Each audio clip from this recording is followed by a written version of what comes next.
عصر حاضر میں بہت سے لوگوں کے دل و دماغ میں ایک بات چھائی ہوئی ہے کہ شاید صرف عقیدہ اور صرف ایمان کافی ہے، عمل کی ضرورت ہی نہیں۔ بہت سے لوگ یہ سمجھتے ہیں کہ صرف عقیدہ کافی ہے، ایمان کافی ہے، عمل کی سرے سے ضرورت ہی نہیں۔ تو میں اس مغالطے کی ازالے کے لیے کہ عمل کو ضروری نہ سمجھا تو ایمان ہی درست نہیں۔ ایمان درست ہونے کے لیے عقیدے کا درست ہونا ضروری ہے نا۔ تو عقیدے میں سے یہ بات ہے کہ عمل کو ضروری جانیں۔ جس طرح کتنے ہی نیک اعمال کوئی کرے، اگر اس کا ایمان نہیں تو وہ برباد ہے، اکارت ہے، اس کا کوئی فائدہ نہیں۔ اسی طرح اگر ایمان تو کہے میرا بہت اچھا ہے، لیکن عمل سرے سے کچھ نہ ہو تو وہ ایمان کا دعویٰ بھی فائدہ نہیں دے گا۔ کہ یہ زبان سے کلمہ طیبہ پڑھنا یہ بھی تو عمل کا حصہ ہے نا۔ کیونکہ میرے دل میں ایمان بڑا مضبوط پہاڑوں سے مستحکم ہے، کلمہ نہیں پڑھتا، اسے کون کہے گا مسلمان؟ تو میرے معزز سامعین، ناظرین، میں یہ کہنا چاہتا ہوں کہ ایمان کی درستگی کے لیے عمل کے ضروری ہونے کا عقیدہ لازم ہے۔ دیکھیں قرآن پاک میں بار بار بیان فرمایا آمنوا وعملوا الصالحات، جو لوگ ایمان لائے اور انہوں نے نیک عمل کیے۔ یہ 52 مرتبہ، 50 اور 2 52 مرتبہ قرآن پاک میں موجود ہے۔ ایمان کے ساتھ عمل صالح، اکیلا عمل صالح وہ بھی کافی نہیں، اور اکیلا ایمان جس کے ساتھ عمل صالح کو ضروری نہ سمجھا جائے۔ تو میں یہ بتا رہا ہوں کہ وہ ایمان ہے جس میں دعوت ہو ایمان ہے، لیکن عمل کو ضروری ہی نہیں سمجھا۔ زبان سے کہا میں اللہ پر ایمان لایا، میں اسلام لایا، میں نے اطاعت کی، اور عملی طور پر سمجھے یہ کہ مجھے کچھ کرنے کی ضرورت ہی نہیں، جو مرضی کروں۔ تو یہ ایمان اور اسلام کا دعویٰ جھوٹ ہے۔ کہ اسلام میں نے سر تسلیم خم، میں نے اپنے چہرے کو جھکا دیا، میں نے اپنے سر کو جھکا دیا۔ تو اسلام میں جھکانا، اطاعت کرنا یہ ہے، اور من مرضی کرنا اور کہنا کہ اسلام ہے، ایمان ہے، یہ ایک جھوٹ سے زائد کچھ نہیں۔ ہاں بعض اوقات شامت نفس سے کسی وقت کوئی لغزش، وہ اور چیز ہے، وہ ایمان کی برکت سے فائدہ ہو جائے گا، نجات ہو جائے، لیکن یہ سمجھنا سرے سے کہ عمل کی ضرورت ہی نہیں، یہ تو ایمان سے ہی بندے کو خارج کر دیتا ہے۔ تصور کریں کوئی کہے جی میں مسلمان ہوں پکا، نماز کی ضرورت نہیں، روزے کی ضرورت نہیں، حج کی ضرورت، وہ کہاں کا مسلمان ہے؟ اسی طرح کوئی کہے جی میں مانتا ہوں فرض ہے، ایک طرف کہے مانتا ہوں فرض ہے، دوسری طرف کہے کر لو تو ٹھیک ہے، نہ کرو تو حرج کوئی نہیں، اس نے فرض سمجھا ہی نہیں۔ اور ہمارے معاشرے میں ایک بڑی تعداد ایسے لوگوں کی موجود ہے جو زبان سے فرض ہونے کا اقرار بھی کرتے ہیں، اور فرض کو پتہ نہیں انہوں نے سمجھ کیا رکھا ہے، ساتھ یہ کہتے کر لو ثواب ہے، نہ کرو کوئی حرج نہیں، جس طرح سنت غیر موقع ہو۔ تو درجہ تو ہے نا اپنا اپنا۔ قرآن پاک نے فرمایا سورہ فاطر میں الہ یصعد الکلم الطیب، پاکیزہ کلمات اس کی طرف قبولیت پاتے ہیں، چڑھتے ہیں، والعمل الصالح یرفعہ، نیک عمل اسے اللہ پاک کی بارگاہ کی طرف بلند کرتا ہے۔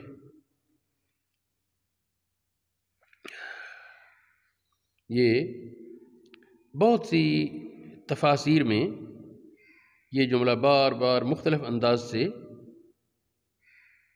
موجود ہے۔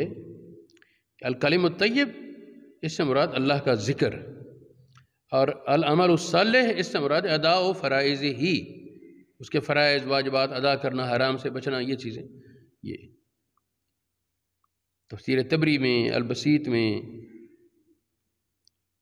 یہ تفسیر در المنصور میں ایک حدیث ذکر ہے، اذا قال العبد قولا حسنا وعمل عملا حسنا، بندہ بات بھی اچھی کرے اور عمل بھی اچھا کرے، رفع اللہ قولہ بعملہ، اس کے قول کو اس کے عمل کی وجہ سے قبول کر لیا جائے گا، قول کو عمل کی برکت سے قبول کیا جائے گا. وَإِذَا قَالَ الْعَبْدُ قَوْلًا حَسَنًا، بات تو بڑی اچھی کرے، وَعَمِلَ عَمَلًا سَيِّئًا، کرتوت بھیڑے کرے، کام اچھے نہ کرے، رد اللہ القول بالعمل، اس برے کام کی وجہ سے اللہ پاک اس کے قول کو بھی رد کر دیتا ہے اور اس کو قبولیت نہیں ملتی. تفسیر ماتریدی میں ہے کہ ایک کو دوسرے پر فضیلت ہے اس کی ذات پات کی وجہ سے نہیں ہے. لم یفضل احدا بالجوہر علی احد، اجزائے ترکیبی کی وجہ سے ایک کو دوسرے پر فضیلت حاصل نہیں ہوتی. پھر ولیکن انما فضلہ بالاعمال الصالحہ، اعمال صالحہ کی وجہ سے فضیلت حاصل ہوگی. یہ حضرت ابو ہریرہ رضی اللہ تعالیٰ عنہ، حضرت عبداللہ ابن عباس رضی اللہ تعالیٰ عنہما اور کئی صحابہ اور بہت سے تابعین سے یہ باتیں منقول ہیں کہ عمل صالح کے بغیر وہ جو ایمان ہے وہ بھی قبول نہیں ہوتا. میں نے اس کی جو توجیہ ہے وہ علم کلام کی روشنی کے مطابق بتا دی کہ فرض کو ضروری ہی نہ سمجھے، کہ زبان سے اگرچہ کہتا ہے فرض مانتا ہوں لیکن وہ تو ایک فارمیلٹی پوری کرنے کے لیے، یعنی اگر ضروری مانتا ہے، ضروری سمجھتا ہے تو اس کے چھوڑنے کا کوئی پریشانی بھی تو اس کی طبیعت پر آئے. حدیث پاک میں ہے کہ ایماندار سے لغزش ہو تو اسے یوں لگتا ہے جیسے پہاڑ کے نیچے آ گیا، بڑا بوجھ محسوس ہوتا ہے. اور جو منافق ہے اس کو یوں محسوس ہوتا ہے جیسے ناک پر مکھی بیٹھی اور دوڑ گئی، پرواہ کوئی نہیں. اس دور کی اگر دیکھا جائے تو شاید بڑی کثیر تعداد اس میں مبتلا ہوگی کہ جو شیطان کے دھوکے میں اس بہانے سے جی عقیدہ صحیح ہے، جی بس ٹھیک ہے بخشے ہی جانا ہے. تو اگر اتنا ہی آسان معاملہ ہوتا تو صحابہ کو ڈرنے کی کیا ضرورت تھی. عمر فاروق رضی اللہ تعالیٰ عنہ فرماتے ہیں میں نے ایک دفعہ ابو بکر صدیق کو دیکھا کہ وہ اپنی زبان کو کھینچ رہے تھے. میں نے کہا یہ کیا کرتے ہیں آپ؟ فرماتے ہیں کہ ہاں اس نے مجھے کئی بار ہلاکت کی جگہ پر پہنچا ڈالا، ہلاکت کے قریب پہنچا دیا. اس طرح وہ اکابر صحابہ میں سے ابو بکر صدیق اور کئی اور حضرات کے فرمودات ملتے ہیں کہ کاش میں تنکے ہوتا جس کو پر جانور کھا جاتے، یہ ہوتا وہ ہوتا. تو خشیت کا ایک رنگ ہے نا، حالانکہ یہ اشرا مبشرہ میں اور بہت سی فضیلتوں کے حامل ہے. تو سرے سے یہ سمجھنا کہ عمل کی پرواہ ہی نہیں، بخشے بخشائے پکے جنتی، تو یہ بہرحال نا حقیقت یہ ہے کہ جس کو جتنی زیادہ پہچان ہوگی اتنا زیادہ تقویٰ ہوگا، اور تقویٰ ہوگا تو تقویٰ پر اس کے تقاضے بھی پورے کرے گا. یہ نہیں کہ زبان سے کہہ دیا ہے تقویٰ اور عملی طور پر کرنا کچھ نہیں. اللہ کریم توفیق خیر عطا فرمائے. یہ عقائد کی بہت سی کتابوں کا میں اس مسئلے پر حوالہ دینا مناسب سمجھتا ہوں. یہ علامہ ابن حمام کی کتاب ہے تحریر، اس کی شروع ہیں تیسیر التحریر اور التقریر والتحبیر. اس طرح رد المختار میں بھی ہے، فتح القدیر میں بھی. سب کا تقاضا یہ ہے کہ ضروریات دین میں سے کسی کام کا انکار کرنا یہ انسان کو کافر بنانے کے لیے کافی ہے. اور ضروریات دین کا مطلب یہ ہے کہ عامت المسلمین کو جو علماء کے پاس اٹھتے بیٹھتے انہیں پتہ ہو اس کے ضروری ہونے کا. اور اس کی مثال دیتے ہیں نماز. 5 نمازوں کا فرض ہونا، زکوٰۃ، روزے، حج، اس کا انکار کرنے والا وہ کافر ہے۔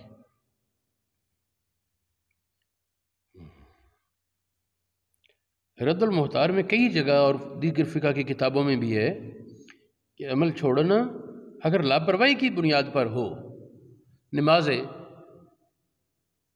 لاپرواہی کی بنیاد پر چھوڑ دی، پتہ ہے کہ انہیں پرواہی نہیں، پڑھ لو ٹھیک ہے، نہ پڑھو حرج کوئی نہیں، اس نظریے پر فرمایا یکفر ہو، کفر ہوگا۔ اگر سستی ہے، فسق ہے، تو وہ تو پھر کفر نہیں نا۔ لیکن اگر سستی نہیں، فسق نہیں، سستی نہیں، لاپرواہی، سستی نہیں، گناہ کی وجہ سے چھوڑا نہیں، بلکہ جو میں نے پہلے کہا کہ اس کو حقیر جانا، معمولی جانا،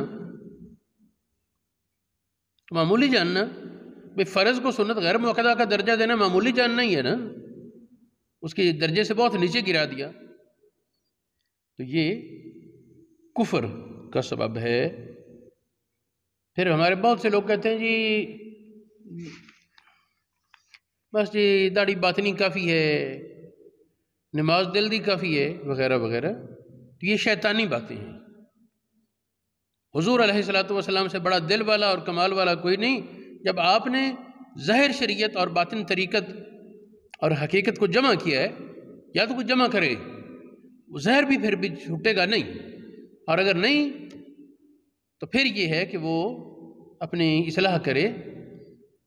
اگر ظاہر شریعت کو چھوٹنے کا اندیشہ پایا گیا تو پھر اصلاح ضروری ہے، پھر اس کے بغیر چارہ نہیں ہوگا۔